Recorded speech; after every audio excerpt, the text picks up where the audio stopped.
I would never work at a company where the CRO and I weren't aligned on some pipeline stage being the metric that we care about. Like, it's really important that the CFO trusts what you're doing. AI has changed things forever, right? CMOs are being increasingly pressured to not only evolve but continue to be accountable to the CEO, to the board. What is your moment that AI has changed for you? Because I'm a mathematician, I built a formula. And my formula was marketing success equals AI adoption times taste squared. How do you see the CMO role changing, or who the CMO will be of the future? I think the CMO of the future is going to come from one of two paths. They're going to come from the creative path. They're going to have been a brand marketer. I also saw a post yesterday from Kieran Flanagan of HubSpot. His point was the marketing leaders of the future are going to be engineers, which I definitely agree with as well. Last time when we spoke, it was almost like 40x ROI on the pipeline. Congratulations for hitting your numbers so well and being actually ahead of them. So you know the answer because you saw the data in RevShores. And I think one of the reasons I've been able to do this as long as I have is I've never had a marketing playbook. What are the channels you're most excited about? Yeah, so the channel I'm most excited about is influencer marketing. In my world, I sell to developers. There are lots of people who influence developers. If I can activate them and do it authentically, I feel like that's a channel that's underutilized.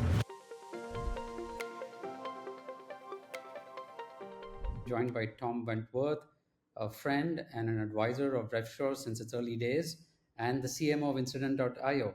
Welcome, Tom, to the session. Pinder, good to see you. Tom, we're very happy to have you here. This series is the Moneyball CMO series that we are initiating, and it was only fit that as an early advisor who's seen and had a front row seat in RevShore's journey, that you were amongst the first CMOs that we would interview. Besides, I being personally a huge fan of how you operate and just seeing you operate in your journey earlier, Recorded Future, and now with what you're doing at Incident.io. So, just from your experience, Tom, I know you've been, you're one of those, I would say, outlier as well as on the edge CMOs, always trying to kind of try out new things. You have a very interesting background. You didn't come from a marketing background to start with. You're a computer science major, right? You started in sales engineering, and you've been with various companies like Adobe and HP, as well as Optimizely. And then you were at Acquia, and then at Recorded Future, and you kind of went through multiple roles, right, from sales engineering to I saw product marketing, and then you started into the marketing phase. You've been part of companies that have acquired other companies as CMO. You've been part of companies that have been acquired by PE companies, both Vista and Insight Partners, and you've kind of led companies as the CMO through to acquisitions. So I thought that this session would be very interesting to understand what your Moneyball perspective on the role of the CMO, right? We know that AI has changed things forever, right? There are new playbooks, and CMOs are being increasingly pressured to not only evolve, but continue to be accountable to the CEO, to the board, as well as think about customers. So we thought that we start with asking you, what has changed? What is your forever moment that AI has changed for you? Yeah, well, first of all, thanks for that intro. What you did is just made me sound really old. Which is a true statement. So I will steer into that. And I think one of the reasons I've been able to do this as long as I have is I've never had a marketing playbook. So I coming into marketing from the background I came through, which is, like you said, I came from a technology background. I really wish I was a programmer. I still want to be a programmer today. Sitting in front of me now, I have Claude Code open. I'm trying to spend as much time as possible in Claude Code, but not having a playbook sort of forces you to look at every situation with a beginner's mindset. And I think a lot of CMOs come into new roles and they try to run the same thing they've done from job to job. And I don't know that ever worked, but it for sure doesn't work now, to the point you made about what AI has done to marketing. So my take on AI is that the marketing team of the future has to be good at two things. It has to be good at having taste. And taste is one of those things, it's hard to describe, but you know it when you see it. There are brands like Patagonia who have a high degree of taste. Yeah. I think marketers who have high degree of taste, who can build really great digital experiences, physical experiences, memorable moments for customers. You can't replace that. There's no Claude Code prompt in the world that can replace a marketer with lots of taste. And then I think the other side of it is you have to be super smart about AI adoption. And I think AI adoption will allow marketing teams to scale output faster with less resources. So I think it's those two things together. In fact, because I'm a mathematician, I built a formula. And my formula was marketing success equals AI adoption times taste squared. And the idea is that taste scales actually, AI scales linearly, taste scales exponentially, which I believe to be true. I think everybody is going to adopt the same set of AI tooling and the same set of agents, and it's going to sort of be a like convergence to the mean. But taste, for at least the foreseeable future, there is no mean, I guess. And I think taste is going to have that hockey stick impact on marketing output. Got it. Very interesting. So I think the two things that you mentioned, taste still matters, and it's going to matter even more, right? Because everything else will get democratized and they'll equalize because more and more AI adoption is going to happen. But I also think people who can use AI will definitely differentiate themselves. Like you yourself using Claude and other AI tools, and I see a lot of your posts where you talk about how you build certain workflows and how you automate so many things. Don't you think that the AI adoption and CMOs are able to adopt AI faster along with taste is going to have a double exponential impact because not everyone can do what you do on a day-to-day basis. I think it will in the short term.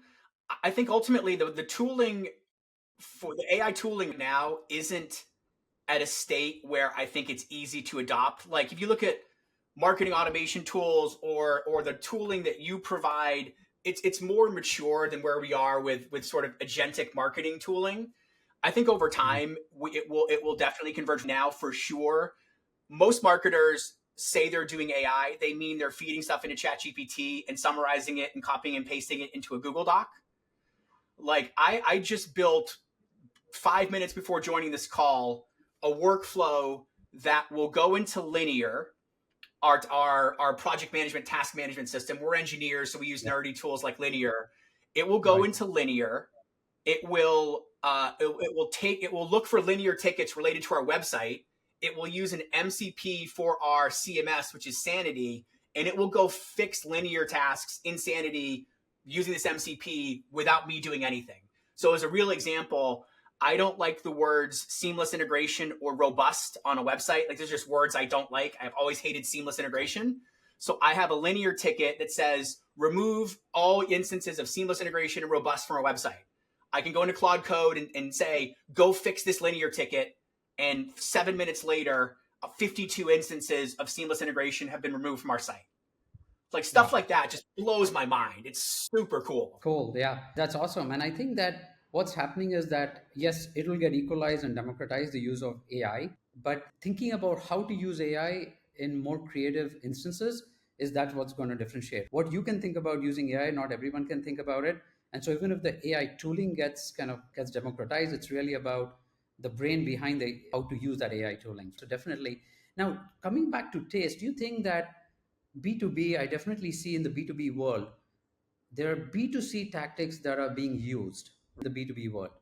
And so the concept of taste, but also the consumerization of B2B marketing. Earlier, it was very formal, it was relationship oriented, it was enterprise. You had a certain level of decorum in how you would do your marketing and how you would display your brand. But the concept of taste, how does that relate to the B2Cization of B2B marketing? Any thoughts there? No, that's exactly what it is. So I think B2B marketers have always thought that our job was somehow different than what B2C marketers have done. And I think that was the mistake. If I look at the brands that I admire, brands that have sort of stood the test of time, Apple is one obvious example, but there are a million. There are lots of startup challenger brands. But these brands have figured out that to be successful, you've got to win the hearts and minds of consumers. And I think the way to do that is to stand for something and to be consistent and to be authentic. And I think there are a bunch of tactics that drive off of that have always worked. Like the biggest example to me of late is influencer marketing. Every B2C challenger brand company is growing through influencer marketing. But in B2B, no one's doing influencer marketing at scale. And I think it's tactics like that that are going to dominate the next wave of what B2B marketers think about. And I'm not looking. There are some great B2B marketing companies. Wiz does a fantastic job of marketing, but the examples that I look to aren't in B2B SaaS. They're in B2C. Absolutely, absolutely. And we're seeing that trend as well. And it's all about standing out, and it's all about winning the hearts and minds of the customers and the prospects. How do you see the CMO role changing? You yourself have a very unique background. I was seeing the CMO of Viz. She comes from a product strategy background. So we're definitely seeing the CMO role, or the person who's taking on the CMO hat, change. And you still, or one still would think that you have to kind of think about brand, and you have to think about demand generation and having revenue conversations. That's one aspect. And at the same time, you need to bring the X factor around taste in a better way. And at the same time, you need to be a systems thinker. So what do you think about who's going to be the CMO of the future? What would you look in within that CMO, the skill sets and the personality and the experience? Yeah, well, first of all, the Wiz CMO, she commented on one of my LinkedIn posts recently, and I felt like I met a celebrity, so I was very happy about that. But she's also Yeah. a nerd. Like, I think her background is product, but she's a like former engineer as well. So, like I said, I think the CMO of the future is going to come from one of two paths. I think they're going to come from the creative path. They're going to have been a brand marketer, maybe even at a B2C organization like we just talked about.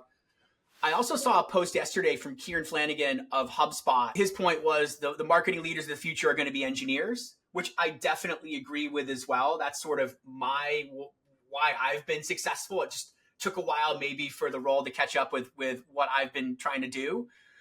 I think it's going to be one of those two. I think engineers bring that sort of automation, scale mentality, tooling mentality to marketing.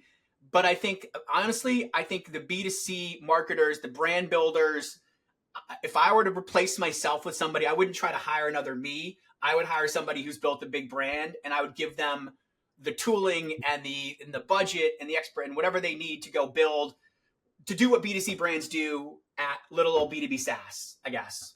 No, absolutely. That's something that we've been seeing, right? As I think that was Bill Gates who said that be nice to nerds, you'll end up kind of reporting to one. So I think the era of the nerd CMO is probably back, and also the era of a more tech savvy, AI savvy systems CMO in the B2B space is going to be back as well. And we saw that in some evolution when I used to do big data analytics for Fortune 500 companies, and we used to work with a lot of marketing teams and CMOs.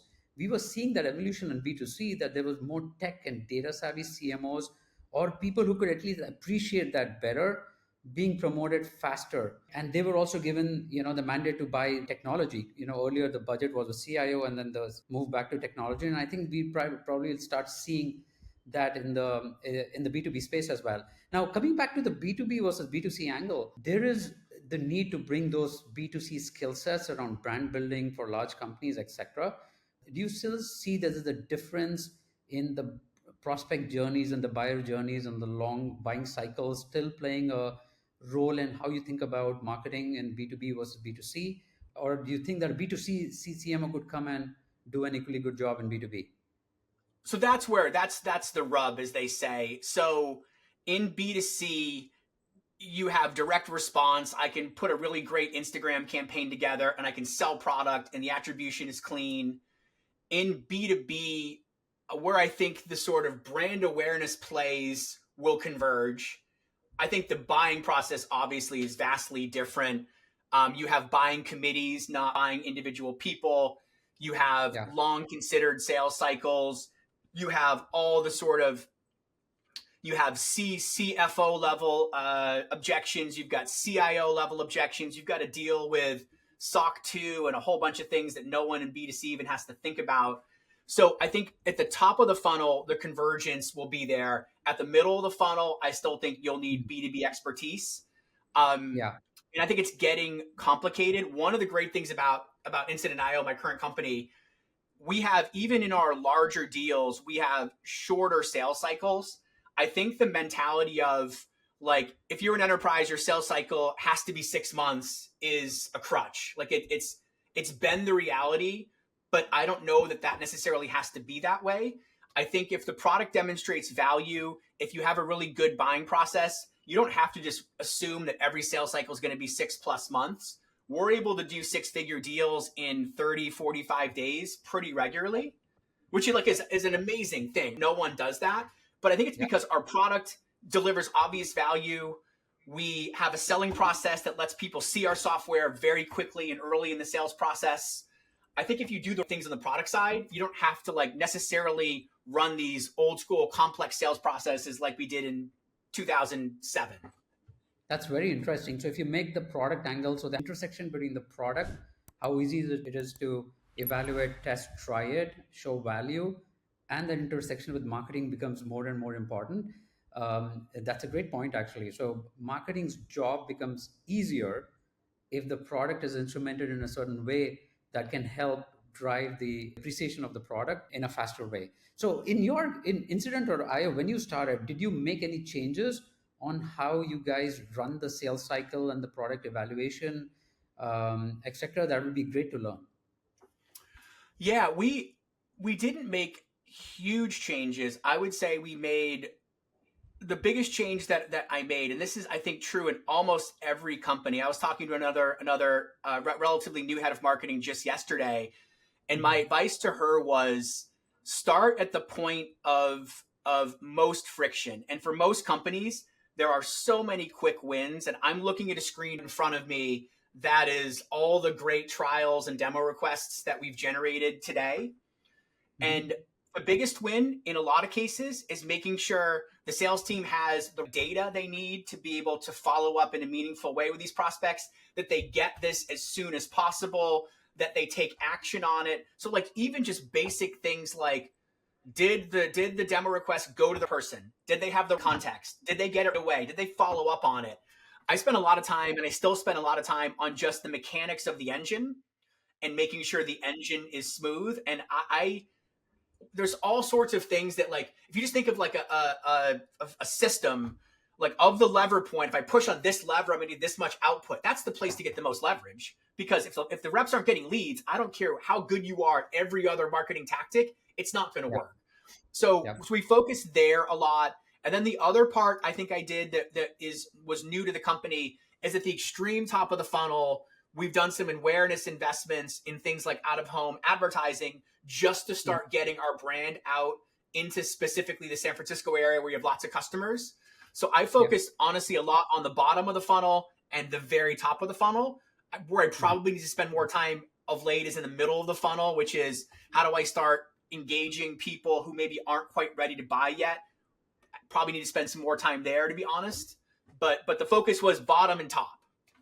Got it. Very interesting. So I think you connected this back to me because you started with that on the top of the funnel, you need to have more B2C tactics. As you transition from middle to the bottom, you really need to think about automation of let's call it the revenue engine, right? Are the leads flowing? Are the leads getting to the right reps? Are the reps getting more qualified leads? So there's a lot of automation, I assume, that you focus on, or just the engine Yep. aspect, the mechanics Yep. aspect of it, right? Even if it's not automation, it's just the engine and the mechanics and the systems that you put in place.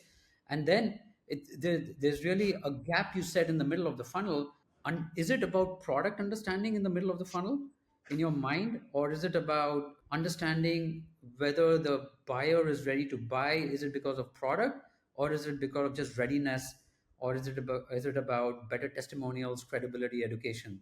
What would you say that gap is? Yeah, so I mean, the obvious answer is it depends. I think you listed out all the tactics that I think about. Yeah. So as a real example, competitive intelligence is one that we think a lot about of late. How do we make sure that our sellers, as we get into real qualified ops against some of the biggest tech companies in the world, how do I make sure my sellers are able to position our product in a meaningful way? I think that's a big area of focus in the middle of the funnel. I think understanding buying committees. So you might think of this as account based Mhm. marketing, but essentially helping the sellers get a bigger footprint into some of these accounts. So they're not just talking to the engineering manager who might run incident response, but who else in that account should we be engaged with is something we think a lot about. Um, We think a lot about customer storytelling. So I have, I just did my 2026 planning yesterday, and I'm a big believer in lean marketing teams. I think a lot of marketing teams have become bloated over time, and I want to build a lean team.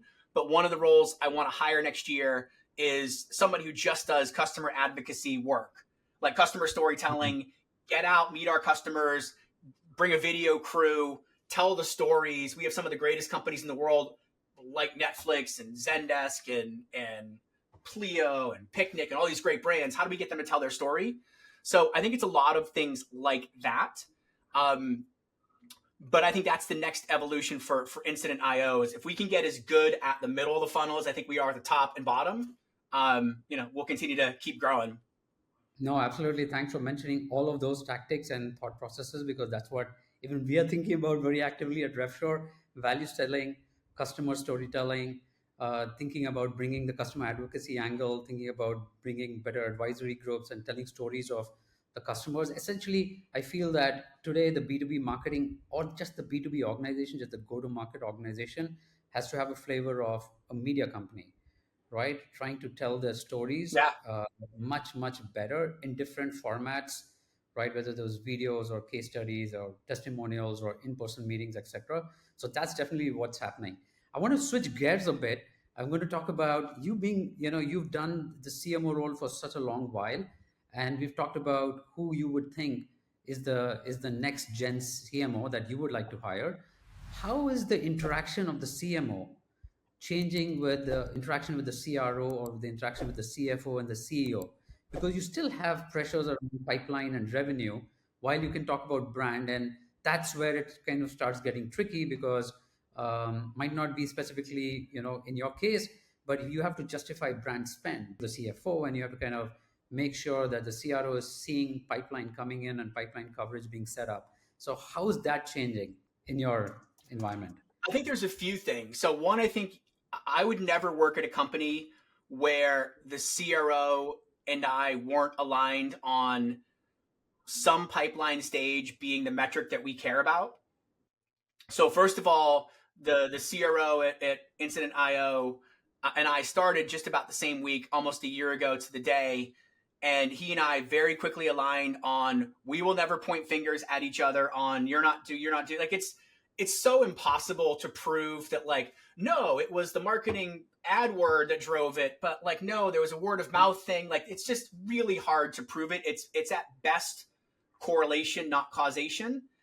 Not that the touches aren't important, as you know better than anybody, but to try to say that marketing is failing because some metric, some first touch, last touch metric went down is not true. So if the numbers are being hit, I think the CRO and I can both take credit for that. And I feel like that, and we just hit our Q3. So I feel like that's kind of the reality. If the numbers aren't being hit, I think we can look at the next level of metrics to say, hey, we saw a drop off in demo request. Why? We didn't, our BDR team wasn't as effective. Why? And we have those conversations all the time, but it's not about it's not about holding people accountable. It's like, what are the levers we can pull to make the whole engine float? And in my world, a lot of the things that I do don't show up as marketing influence. If I run a billboard campaign in San Francisco and that makes it easier for a BDR to cold call somebody, Yeah. that's not going to show up in a board report for me, but that surely is having an impact on the business. So I think, first of all, the CRO and you have to be aligned. In the case of the CFO, I have some, thoughts there. First of all, I think having a partnership makes, it's really important that the CFO trusts what you're doing. Yeah. Then again, I also haven't had the experience, at least in my past couple of roles, where the CFO and finance team weren't bought into the marketing strategy. And I think that's easier to do when you're hitting numbers and you're growing and you're doubling, tripling ARR every few quarters. But I think there's a little bit of education there. I think the modern CFO has to understand that marketing isn't a gumball machine that you put a quarter in and you get two pieces of gum out. That's not the reality of marketing anymore. It's a pretty intricate set of touches. And I think tools like RevSure help uncover some of that. Like the fact this is not just an Instagram direct response campaign, but yes, these things all work together to drive an output. But I think at its core, the CFO who tries to and the CFO should look at CAC and all the metrics like that. Like that's great, fine. But I don't think the CFO should be looking at cost per MQL and all these sort of legacy metrics because they just don't tell the real story of marketing impact. Yeah, yeah, no, absolutely. And what we've seen in that is having some, if like CMOs taking a proactive role in defining their own measurement framework. That's very useful because what that means is that you don't, if you drive your measurement framework, like explaining, here's what I want to be measured on, not only the outcomes and the outputs, but how, the inputs relate to the outcome and the outputs, even at a high level, that goes a long way to drive credibility and the partnership and the trust with both the CRO and the CFO. Because if you don't drive that, then there's some preset notions that people come with, and it becomes very tough. And then you're always playing catch up. I don't know. Have you defined like a measurement framework? It could be as simple as, hey, the number of demo requests that get generated by Yeah. quarter based on the spending that I might have done 1 or 2 quarters back. It could be as simple as that because we know that marketing has a lag effect. I don't know. Have you kind of attempted to define something like that? Yeah. So we have, I mean, the basic set of metrics that we look at and report to the board are very simply web traffic, which is the best proxy I know for overall brand awareness. Specifically, two flavors of web traffic are most interesting to me: organic search for obvious reasons. I'm also now very interested in what people call AEO, answer engine optimization, or generative engine optimization, measuring traffic from LLMs and LLM citations. We use some tooling. We use a company called Profound to help do that. I feel like that's another really interesting proxy for overall awareness, and we've seen pretty good growth there. It's small numbers compared to organic search. So I look at those two as just proxies for do we have a bigger brand footprint or not? We look at demo requests and trials as the main measurement of the health of the funnel. So those are the two CTAs. We don't try to gate content and do all the sort of cheesy tactical things that lots of marketing teams do. We just sort of try to get people to want to try our product or want to talk to one of our sellers about our product. So we look at those two things and measure them weekly, quarterly, year over year, et cetera, quarter over quarter, et cetera. And then we align on stage 0, which are just meetings, and stage 2, which are qualified ops. Those are the 4 sets of funnel things we look at. And we can look at contribution by team. So how many of those came through came through trials and demos? How many came from outbound BDR stuff? But Yeah. no one like believes in the myth that if the BDRs aren't hitting their number, it's because they're not doing theirs. Like it's an integrated unit. You can't the channels don't operate independently. Got it. Got it. No, and that's a great framework you have right from how do you measure brand, to website traffics, organic searches, LLM citations. In fact, that's a place that we are kind of also investing a lot on around how to kind of optimize our website and content for LLMs. And then you go into the middle, right, with demo requests and then go into stage 0 pipeline, etc., or stage 0, stage 1. And I think that's a great measurement framework to have. And if you get that alignment with across the organization with the CEO board as well as the CFO, I think that goes a long way in kind of making your job easier because otherwise you're always in this in this vicious cycle of trying to justify spend and prove value. Given that, like how often do you budgeting, how often are you budgeting, given that you're in a growth phase, and congratulations for hitting your numbers so well and being actually ahead of them? How often are you budgeting, or how often are you planning spend? Is it still a quarterly budget, or you actually do you look at faster cycles compared Yeah, to the faster cycles. Like we're doing the annual budgeting process now, and yeah, it's really hard for me. I don't believe in the myth that I can tell our board, our CEO, our head of finance that I know where every dollar is going to be spent in 2026. That I know definitively that we should spend this percent of revenue. Like I have some thoughts on the total budget should look like this based on some top down and bottoms up modeling. I have some thinking on where I think the investment should go, yeah, brand investments, demand gen investments, etc. But honestly, like I have an agreement with the CEO and the head of finance that if things are working, I'll spend more. If they're not working, I'll spend less. It's almost like a $0 budget where it's just like What's working, we'll spend more. If it's not working, we'll spend less. And I would almost look at it like it's a weekly, daily, like we kind of know roughly, like there's some big investments, like events that you do that are sort of locked in. So I know within some percentage point where we're going to land. But I can promise you, if our business is scaling and growing faster, whatever number I put in the spreadsheet today could be doubled or tripled if it works, you know? Yeah. No, that's amazing. And how is that different from your previous role at Recorded Future? I know you were running a massive and an amazing organization in marketing across, online, offline, the Predict conference, etc. And last time when we spoke, it was almost like 40x ROI on the pipeline, if I'm not wrong, or it was maybe higher than that last time when we were, talking Yeah. about that. So how is it different? Like, how is your planning, budgeting different from those days? Well, Deepinder, so you know the answer because you saw the data in RevSure. So you're leading the witness on that one. Yeah. Um, Yeah.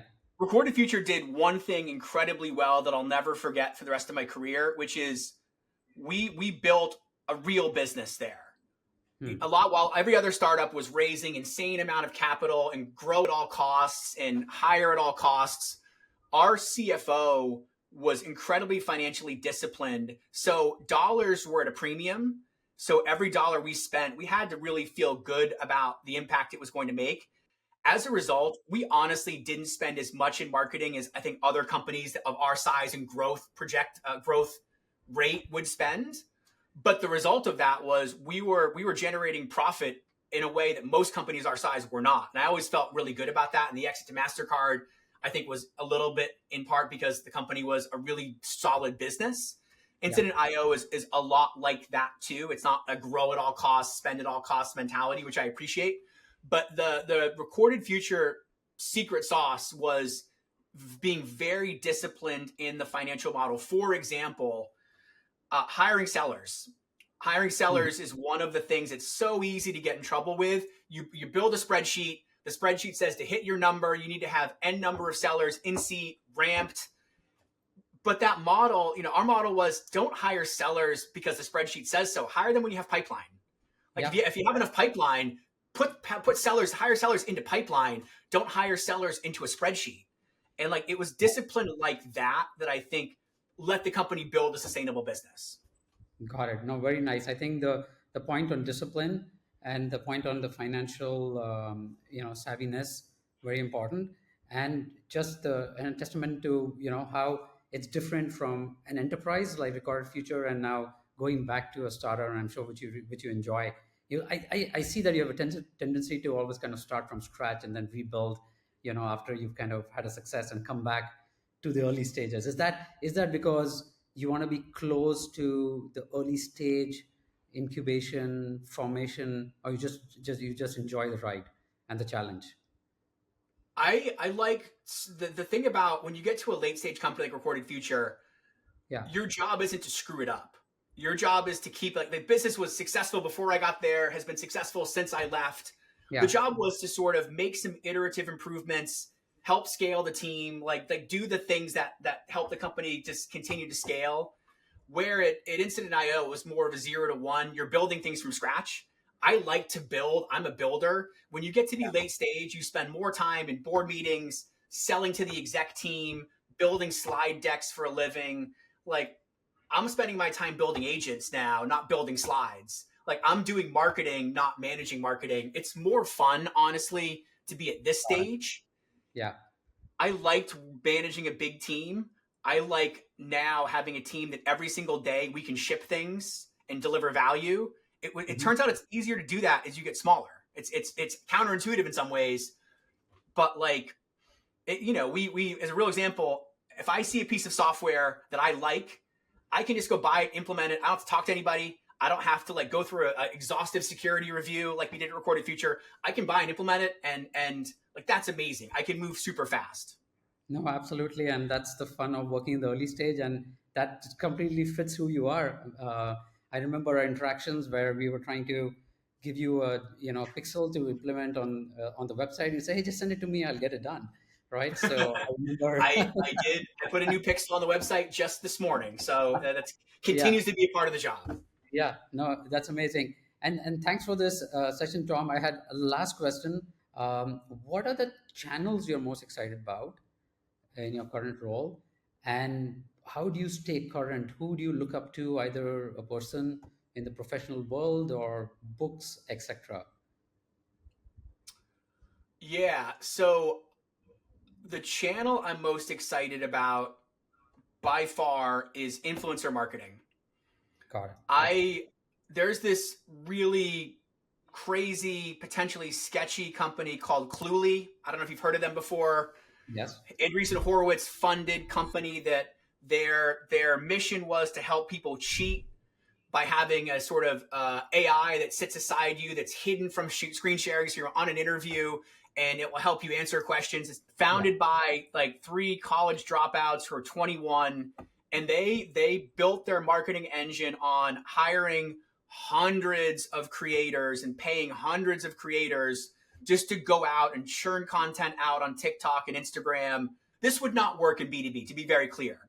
But it was just, it's Yeah. a good reminder of influencers have a role in B2B.